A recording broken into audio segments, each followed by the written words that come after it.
So we're going through, oh my goodness, I can't see it either way.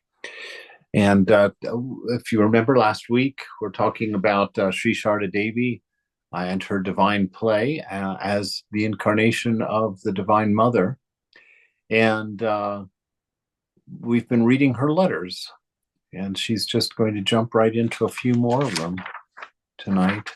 And they're always they show such a beautiful personal touch when you read them. I love them quite a bit. This is the letters to Swamis, Indian disciples, and devotees, written in English on the 4th of June, 1917, in Jairambati, Annur, and Hooghly, to Prabhu, who was later Swami Vireshwarananda. My dear Prabhu, your letter is at hand. I remember you, my darling, very well. I'm very glad to hear that you have become a sadhu and taken brahmacharya from Rakal, my favorite son. You should not come to me now. Carry out the order of Rakal. I hope that you shall be able to overcome all such difficulties by his, meaning Thakur's, grace. Pray to him. He will favor you. Try to meditate yourself every day regularly, and you will progress gradually. Don't be downcast, my boy. I am very glad to hear that the new Mat at Madras has been opened. I hope that it will be completed well in time. I am well, and I bless you affectionately. You should write to me whenever you want. Do not be sorry because you do not know Bengali. With blessings to you and all my sons of the Mat, your Holy Mother. P.S. You may write in English, but write clearly. It's amazing. Some others, apparently, she must have somebody translating that for her, though, you would think.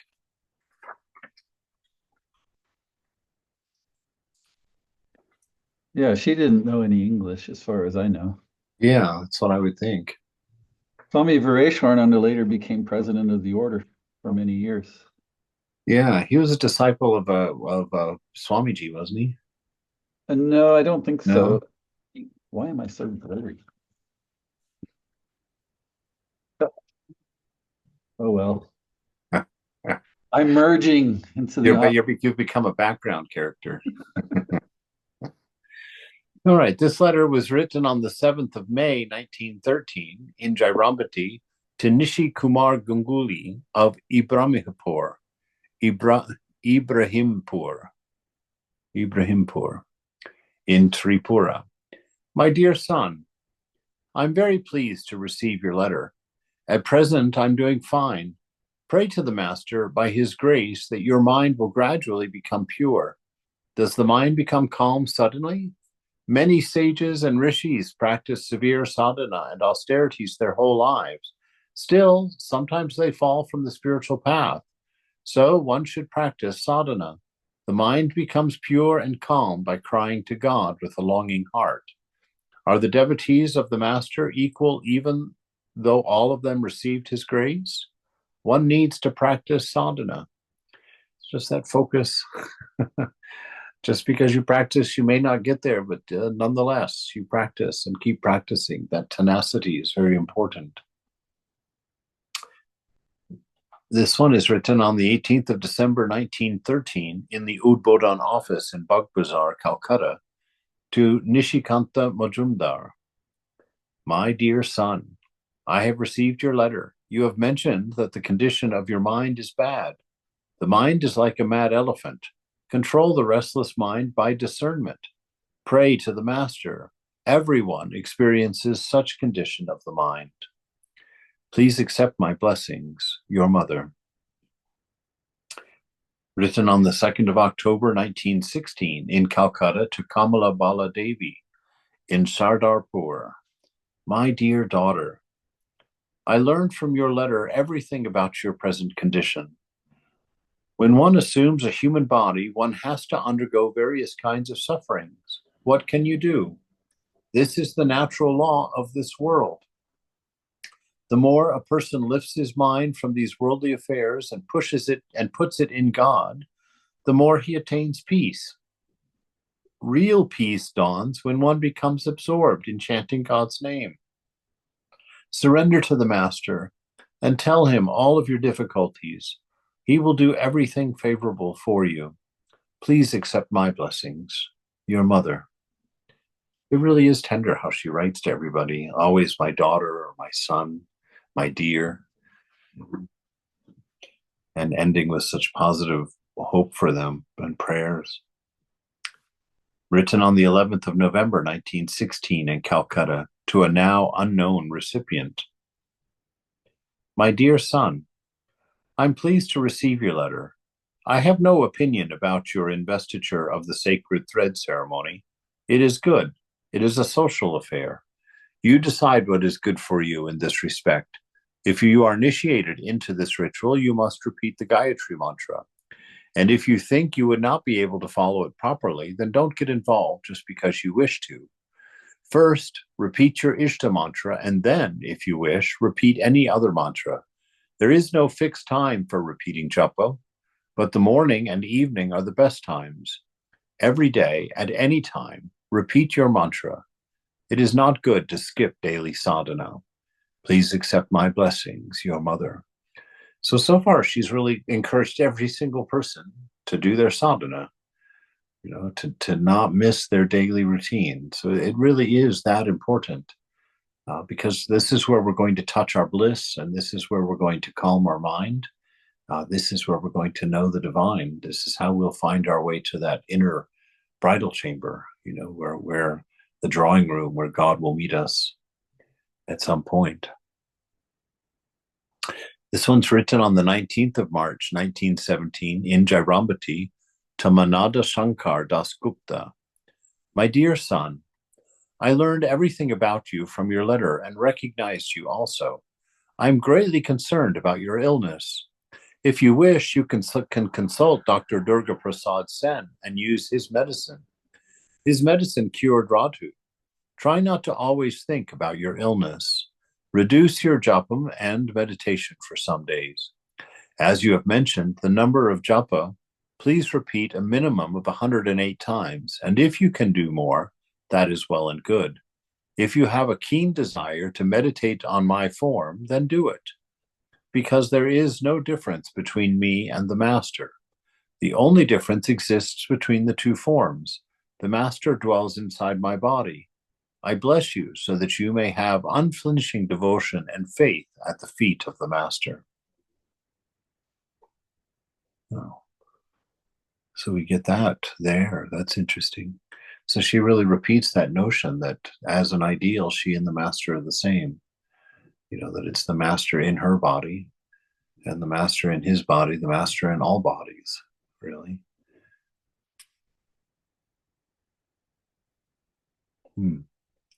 Written on the 17th of August, 1917, in Jairambati to Indradayal Bhattacharya, later Swami Parameshanananda. My dear son, I learned everything from your letter. The Master will bestow grace on you. I bless you so that you may have unwavering devotion to the Master. Those who are coming to you will surely attain the Master's grace. The Master himself said that he who sincerely calls on him, even for a day, he will bestow grace on that person. I bless you with a long life, your mother. Well, that's an interesting. He gets a blessing for a long life. That's the only one so far. Yeah.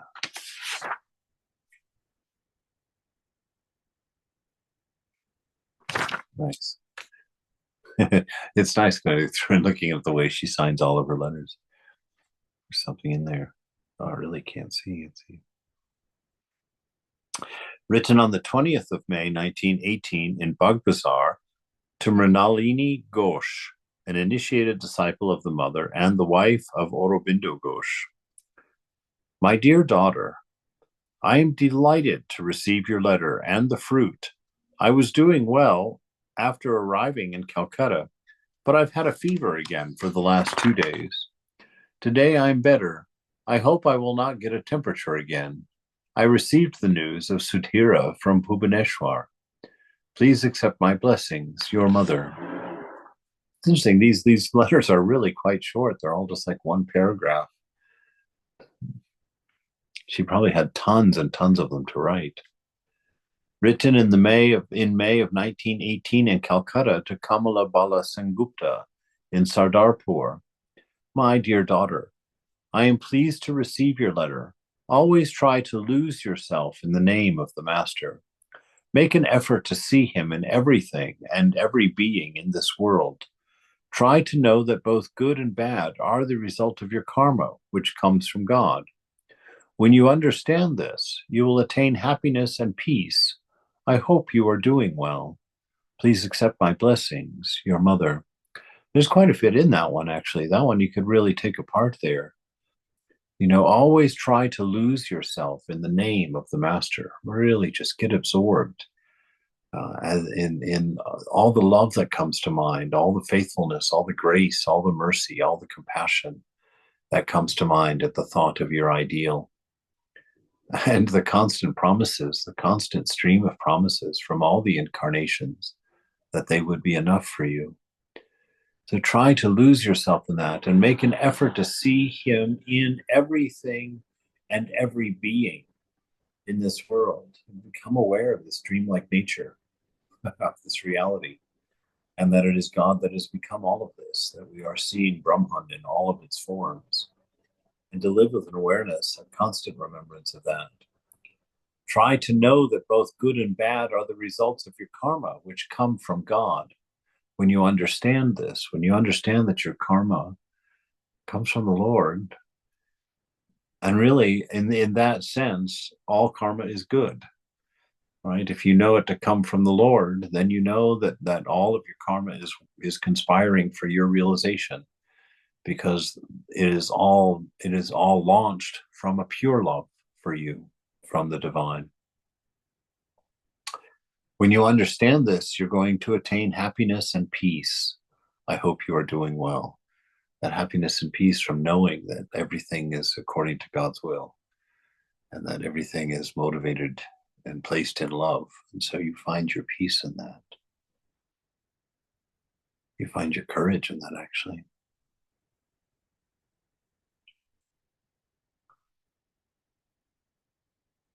Written on the 31st of August in 1902 in Jairambati to Swami Vimalananda in Mayavati. My dear son, I have received your letter. I cannot express in words how much pain I have been experiencing after the passing away of Vivekananda.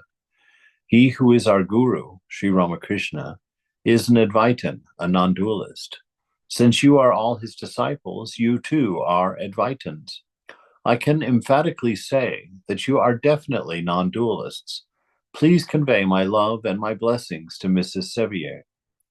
I learned from Matilal's letter that Kali Krishna, Virajananda, will go to Mayavati. Be careful as women live in the monastery. The power of a Swami is now absent there. We are doing well. Write to me with all the news of Mayavati. All of you accept my blessings, your mother. Yeah, this is that notion. It's that Advaita, we have to remember Advaita is not a path. Advaita is a realization. And that all four of the yogas end in Advaita as being the highest realization. But in bhakti, the bhakti folks, the bhaktas, practicing bhakti, yeah, there we go, are you guys get a choice. We get a choice of whether we're going to do the Advaita thing or whether we're going to keep the Dvaita going. Because God, Thakur says that you can come to Ramakrishna Loka or Jesus Loka or Buddha Loka, and you can live there forever if you want to. And he says that, that God becomes the form that you're expecting to see him in, her in, according to your heart's highest ideal of love. And he says that there are some places in the ocean, meaning the universe, where that ice never melts, where God will stay manifest as your ideal, if you prefer heaven, if you prefer an infinite relationship rather than emerging into the one. It's one of those fascinating things that's I like to share and I like to talk about, but it's kind of hard for me to understand. I'm like, well, why exactly? Why would you do that? You know, that seems like a lot of that seems like a giant exception for something, you know. I'm not going to end the universe. I'm not going to bring it all back into its potential form because I've got a few kids that just want to hang out with me. It's a beautiful thing, though. It really speaks of that love.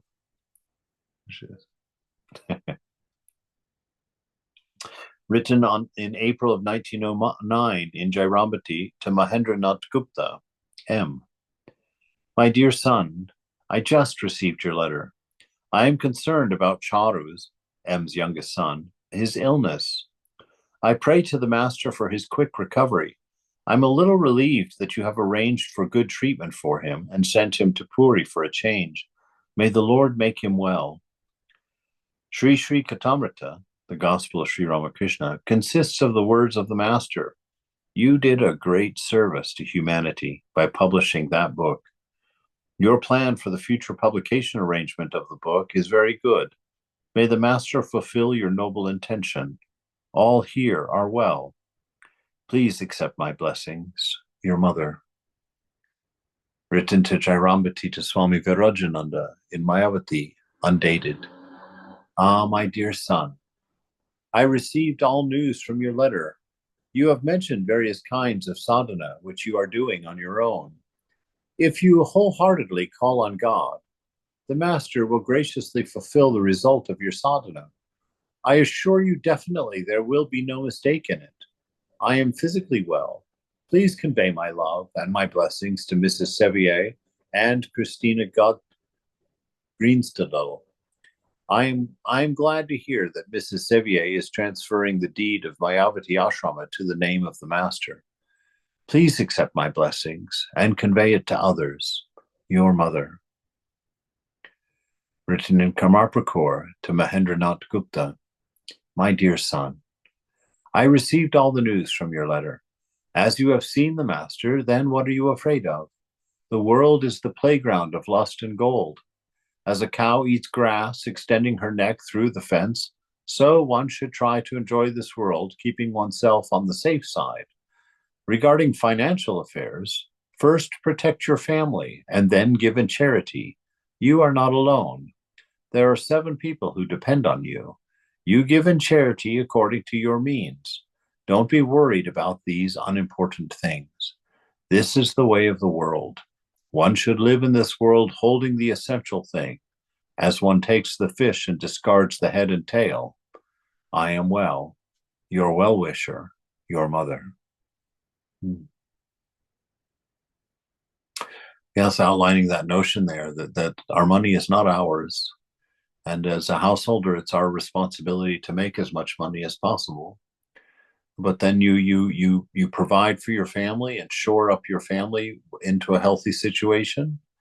And then beyond that, it's for you to take care of your holy community and the world around you, your society, that you have a direct duty and responsibility for the society around you. I like to bring that up because I think that's a beautiful notion. And I think it's one that is not so emphasized anymore here in the United States anyway. We're becoming very self-focused with our money. This is my money. I will do what I want with it, kind of thing. And we're losing all our services and our heart for the poor and for those who don't have. So keep that in mind. If you've been blessed with a good financial situation, then you've been blessed with a responsibility of taking care of your society around you. And so have that in your heart. That's how we worship. That's how we express our love for God in everything.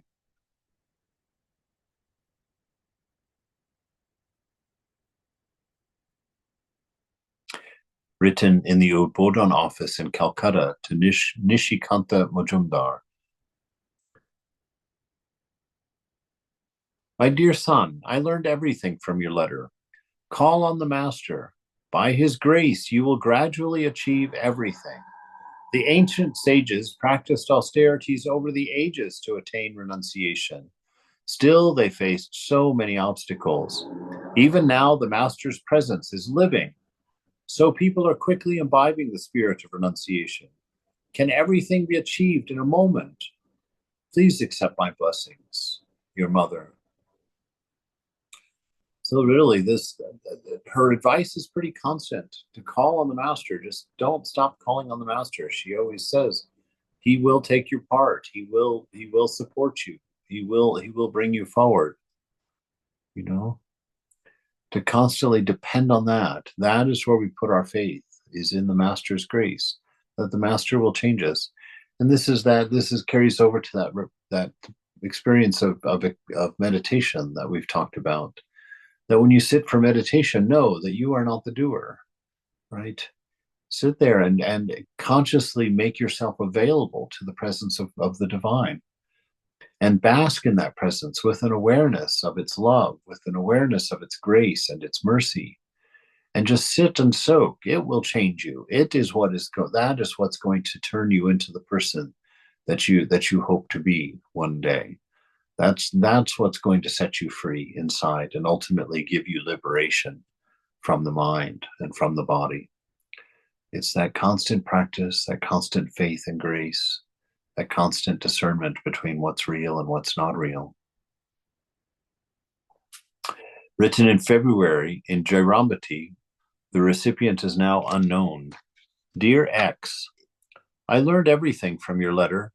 I've heard that what you have written about the meditation. It is not so easy to have meditation. When all the thought waves of the mind stop, then one's mind becomes calm, and then one can have meditation. Now, repeat the name of God, which you have received during initiation. Gradually, your mind will be still, and you will get meditation. Have full faith in God.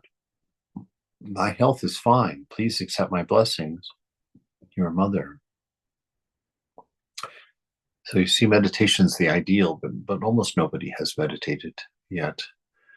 Meditation is when the mind has calmed, when you're able to keep it focused on the name of God, just that one idea. It doesn't wander at all off of that. That's real meditation. But for most of us, and my mother refers to it as meditation too sometimes, it's just to do our repetition of the name, do our japam. that kind of simulates a one-pointedness, especially if you keep it going and you keep yourself aware of it going, that then the thought of God gives birth to the presence of God within you. And that will do the work of meditation. That will put you in the light that gives you your spiritual tan, as it were. Written to Kamala Sengupta. She's gotten quite a few of these. My dear daughter Kamala, keep some religious books with you and read them when you have some time and opportunity. Always meditate on the form of God and repeat his name. Whatever divine form you like, meditate on that form, as it is not possible to have holy company always, so study the holy books. There you go. So there's a stand-in for holy company, reading the holy books, so that you can sit there in Dakshineshwar with your holy company and listen to the master and see everybody running around and doing their thing. As it is not possible to have holy company always, so study the holy books. Thus the mind becomes pure and perfect. Don't yield to laziness, which ruins both the body and the mind. While working with hands, repeat God's name mentally. If you don't feel any urge to repeat the mantra, force yourself to practice it. It will definitely purify your mind. Do not worry. Just call on God. He is compassionate and loving. If you call on him wholeheartedly, his grace will dawn on you. Don't be afraid. Keep on calling on God. You will witness his infinite grace. Please accept my affectionate blessings, your well-wisher, mother. Right, so keep on calling on God. You will witness his infinite grace. If you call on him wholeheartedly, his grace will dawn on you. Do not worry, just call on God. Right?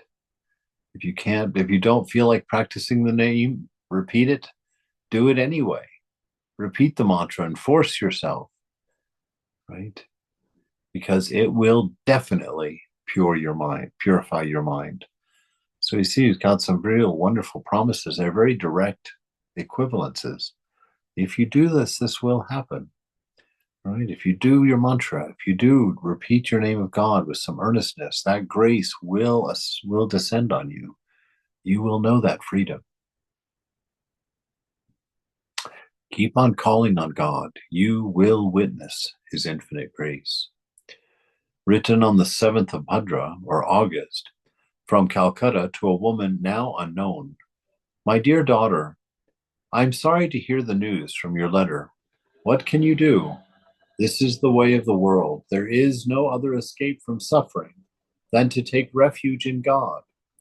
Always call on him and cry to him. He will make everything right. It is inevitable to go through pain and suffering in this world, but one can attain peace by becoming absorbed in his name. Please accept my blessings, your mother. He will make everything right. It is inevitable to go through pain and suffering in this world, but one can attain peace by becoming absorbed in his name. Letters described in reminiscences. Brahmachari Gopesh, later Swami Saradeshananda, lived in Jairambati for some years as an attendant of Holy Mother. He wrote down many letters for Holy Mother. He published summaries of some of these letters in his book, Sri Sri Mayur Smritikatha. Swami Brahmananda once wrote to Holy Mother with great humility, asking for permission and blessings for the inauguration of the Bhubaneswar Mat. Holy Mother expressed her joy and blessed the function, praying that it would be carried out with great success by the Master's grace. Swami Premananda was critically ill in Deogar, and in a long letter asked for the Holy Mother's blessings. The grief-stricken mother wrote to him, expressing her great concern, and prayed to the Master for his welfare. Once, Swami Sharadananda, he asked Brahmachari Ganand to send some money to the mother in Jairambati, and the Brahmachari reported that it had been sent. When Sharadananda learned a few days later that the money had not yet been sent, he was extremely disturbed. He sent an urgent letter to the mother expressing his sorrow and begging for her forgiveness. The mother wrote him back that the money was not urgently needed, so that it was all right. She sent her blessings. Swami Pragyananda wrote to the mother from Mayavati describing his panoramic view. He also informed her that the tigers come to the ashrama at night. The mother was alarmed and expressed her concern. Ramakrishna Basu, Balaram's son, wrote to the mother about his mother's last illness, passing away, and Shraddha ceremony, and asked for the mother's blessings. She expressed her sorrow and blessed him for his welfare. Holy Mother had some disciples who were in prison because they were connected with the Indian freedom movement. When they wrote to the mother, the police opened their letters and read them, and then stamped them. When she held those letters, the mother would look at the police staff with tearful eyes, and sometimes express a word or two against the government's unjust actions.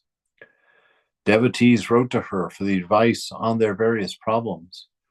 Mrinalini, or Aurobindo Ghosh's wife, wrote a long letter about her relationship with her husband. She was one of Mother's initiated disciples, and she sent some money for the Mother's service. Another woman wrote that her husband had come to dislike family life and that he wanted to become a monk. He wanted to send her and the young children to her father's home. When Holy Mother listened to this letter, she became very sad and said, "Look, it is unfair and awful. She's a young woman. Where will she go with these little children, and what will she do?" Then she said firmly, "Write to him forbidding him to give up his family now. Let him first raise the children. Let him earn money to take care of their food and shelter. Afterward, let him decide." Another devotee wrote to the mother that sometimes he had to lie at his work, so he was considering giving up his job. If he did, though, he would be unable to support his family as he had no other source of income. Perplexed, he sought the mother's advice. The mother listened to the letter and then paused for a while. She asked her attendant, "Please write to him. Tell him not to resign from his job." The young attendant hesitated to write this, wondering why the mother should be giving such advice when the disciple wanted to follow the path of truth. But the mother explained, "Today he is afraid to speak a little untruth, but if he left his job, he would fall into pecuniary distress, and he would not be afraid to steal or even rob others." The mother repeated the last sentence a couple of times. The attendant was amazed to observe the mother's far-sightedness and her anxiety to protect her disciple. Another devotee wrote to tell the mother that there was a shrine in their home with pictures of the master and the mother. Every day they would worship, offer food, and do the Vesper service. One evening, his young daughter put the incense holder under the altar, and a cloth hanging down from the altar caught fire, and it burned everything, including the pictures of the master and the mother. This is very inauspicious. Afraid, he asked the mother for assurance and blessing. The mother was dismayed. She said, "This kind of worship and arati vespers are not to be treated lightly. One should do it carefully. This kind of ritual is appropriate for the mat and the ashrama." In answer to the letter, the mother advised him to be careful in the future and bestowed her assurance and blessings upon him.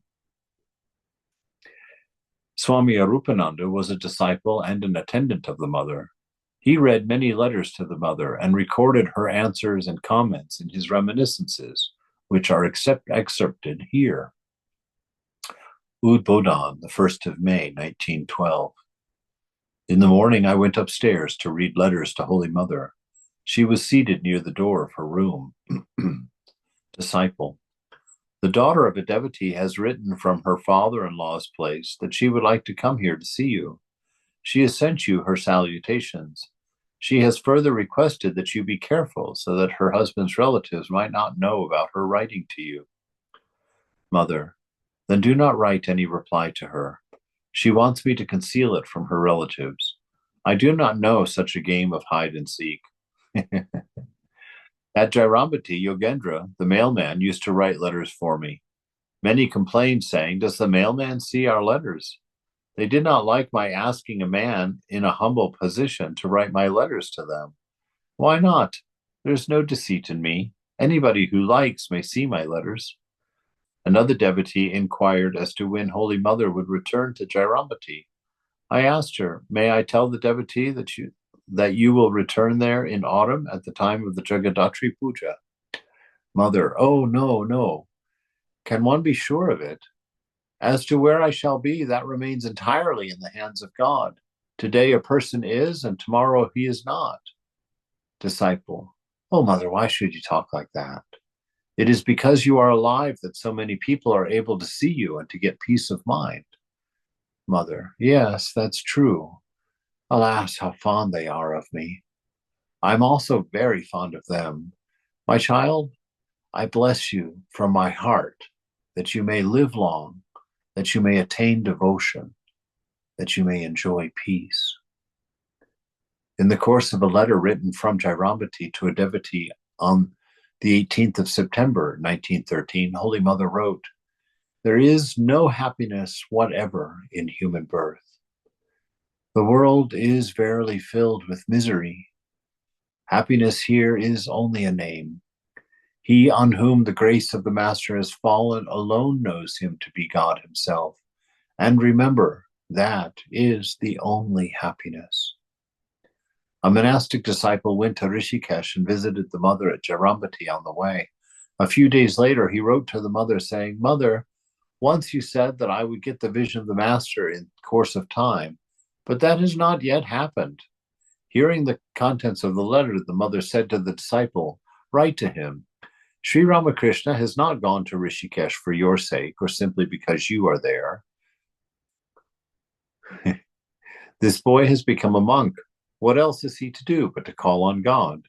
The Lord will reveal himself to the devotee when it is his sweet will to do so." This is the message we're getting quite clearly tonight, It's our part to be faithful. It's our part to sit in the presence and wait, to wait patiently, right? That's why I say don't wait to get something. Sit in that waiting with the assumption that you've gotten it so that you can enjoy it. So the presence of God is not an exercise. The presence of God is very dynamic, and that you can find your strength in it. You can find all that you wished you were in it. That's the beautiful thing. That you can sit there. You don't have to be sad that that you failed or that you're not all this great at this or that or the other, but that you can sit in faith in front of the God and feel that security there. Know that you belong there.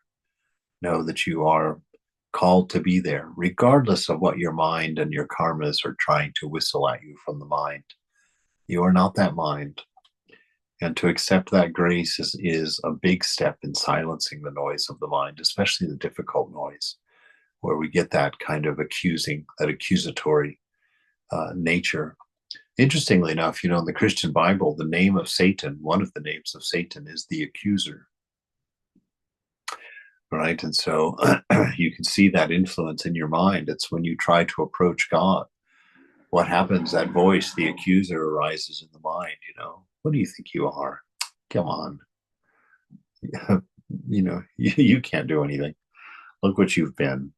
Look what you just finished doing, or whatever. It just pulls us down like that.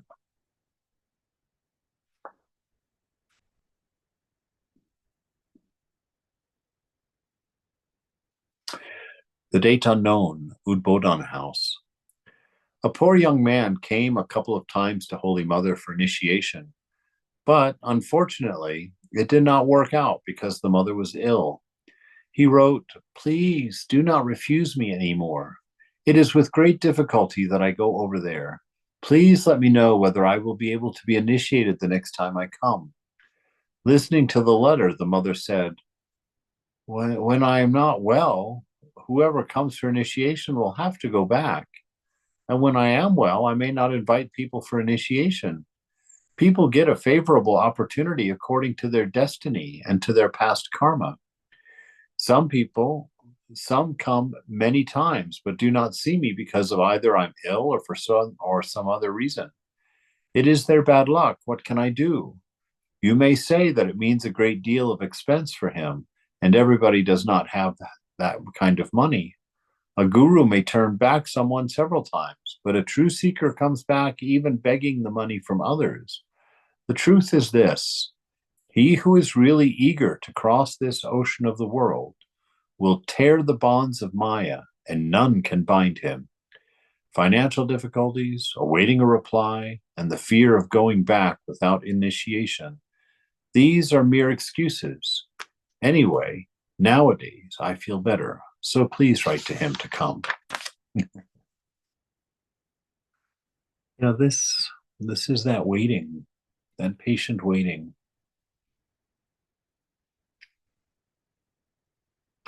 It's a big part of spiritual life, apparently. Sitting and waiting, staying patient, maintaining that Brother Lawrence fond regard in the mind for the moment, contemplating the presence. That really that's all there is to this world. That's all there is to do. All of the peace that we hope to get will come from that. All the fulfillment that we hope for life will come as a byproduct of that.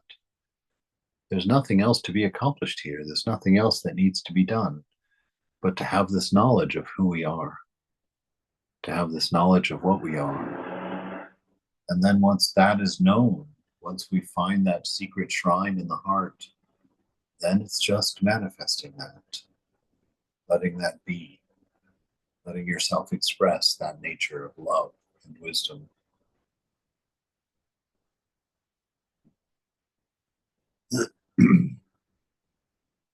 A woman wrote to Mother, "Mother, I am young, and my father-in-law and mother-in-law will not allow me to go to you.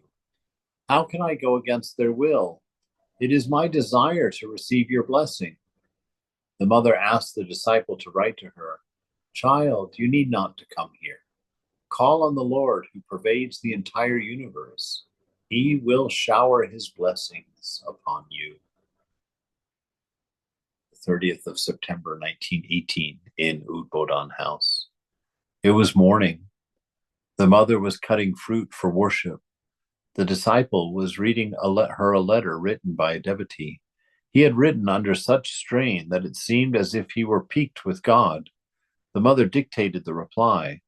The master used to say, sages like Shuka and Vyasa were at best big ants. God has this infinite creation. If you do not pray to God, what does it matter to him? There are many, many people who do not even think of God.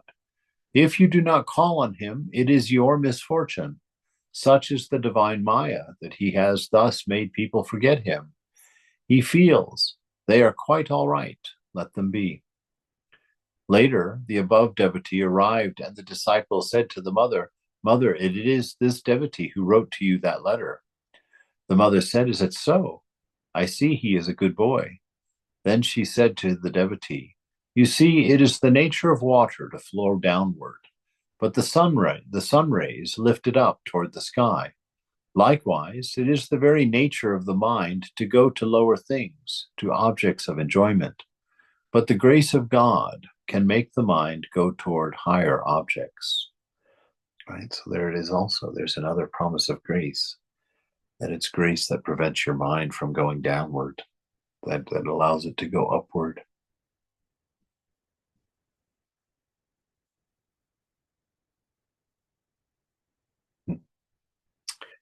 Udbodhan Shrine. The mother was seated on her bedstead. The disciple was reading to her letters from her devotees. Krishnalal Maharaj was also there. The letters contained such statements as, the mind cannot be concentrated, etc. The mother listened to these and said in a rather animated voice, the mind will be steadied if one repeats the name of God 15,000 or 20,000 times a day. It is true so, O Krishnalal. I myself have experienced it. Let them practice it first. If they fail, let them complain. One should practice japam with some devotion, but this is not done. They will not do anything. They will only complain, saying, Why do I not succeed? That's that's one of those things we could just probably sit there for a while and wonder about. Why they will not do anything. They'll just complain, saying, Why do I not succeed? Facsimiles of Holy Mother's letters. In this section, we have reproduced two letters that we have reason to believe were written by Holy Mother herself. The following letter was written to Nishikanta Majumdar of Dhaka. He framed the letter and kept it on his altar. His daughter, Beena Das, said that her parents were the mother's disciples, and they told her that the letter was written by Holy Mother herself. So you see the letter there, coming from Mother's own handwriting.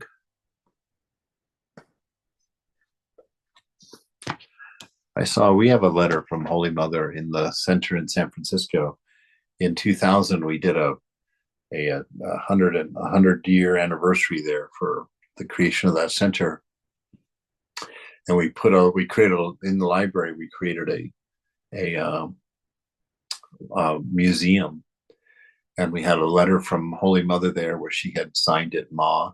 It was really cool. And we had Swami Vivekananda's hat with the flaps over the ears that he was wearing in Southern California in that one picture when he's at some picnic with 4 or 5 women devotees. And we have they have that that that image where he's standing like that coat that he's wearing, that robe that he's wearing. They have that there as well, and they have his turban and a bunch of little stuff like that. You know the story how they got those? There used to be a public radio station in San Francisco called KQED, and they would publish a magazine. And in the back, this was way before internet time, they had ads, like want ads that people could submit. And one devotee somewhere was reading that and saw this ad, um, green suitcase with Swami Vivekananda's name on it, including some clothing. And apparently someone brought it to Ashokananda's attention. He said, immediately buy that, go get it right now. No doubt. Flew back east somewhere, or some, I don't know where it was. Someone had this green metal case with the names Vivekananda on the side of it. And inside was a silk turban and a coat and some other, like a pipe, I think, and a Yeah. cane. Anyway, the center in San Francisco got that. Yeah, they still have it. Yeah, Of course, the turban's made out of pure silk. it's falling apart. Yeah, so it's turning to dust. So they Yeah, don't really take that one out anymore. But the other ones you can see, I tried to put on that jacket of Vivekananda's once. it's very small. Very small. Yes, I couldn't He's get only my arm. 5'6". He wasn't very big at all. Swami Yeah, Tathagatananda was there. This is when I was very first coming back in the mid 70s. Swami Tathagatananda's first visit to San Francisco, and Swami Chidrupananda, the American Swami, took him to the vault to show him these things. And Tathagatananda tried to put it on, and the sleeves only came to mid yeah. forearm. But he had such a blissful smile on his face, like he was just in heaven touching Swamiji's coat. Pretty Yeah. cool. I was Yeah, lucky to no, see that as a teenager. I said some prayers with it in my hand as well, Yeah. you know. There's a story. Mr. Allen was a very close devotee of Swamiji in San Francisco. And he said the first time that he introduced Swamiji from the stage, he stood up on the stage and introduced him. But he said before he actually introduced him, he felt like Swamiji was like 10 stories high. He felt he was just massive. And he felt so small. And from then on, he would never introduce Swamiji from the stage. He'd always stand down on the floor in front and introduce him. So even though his body was, Wow. he was enormous. Yeah, Ramakrishna also was very small. I Not got as to tall carry as some of Swami, his though. outfits. Well, I I don't know. I mean, I really? saw that green jacket that he wore on Kalpataru Day. Yeah. That thing was tiny. I mean, Oh, really? it looked like it was made for a little kid. And his shirt that he wore was also very small, very petite. Wow. So Uh, yeah, he quite quite. I think everybody. I mean, I think everybody's quite a bit smaller back then. yeah. Big things come in small packages. Yeah, really powerful. All right. Well, I think we'll stop with that letter for tonight.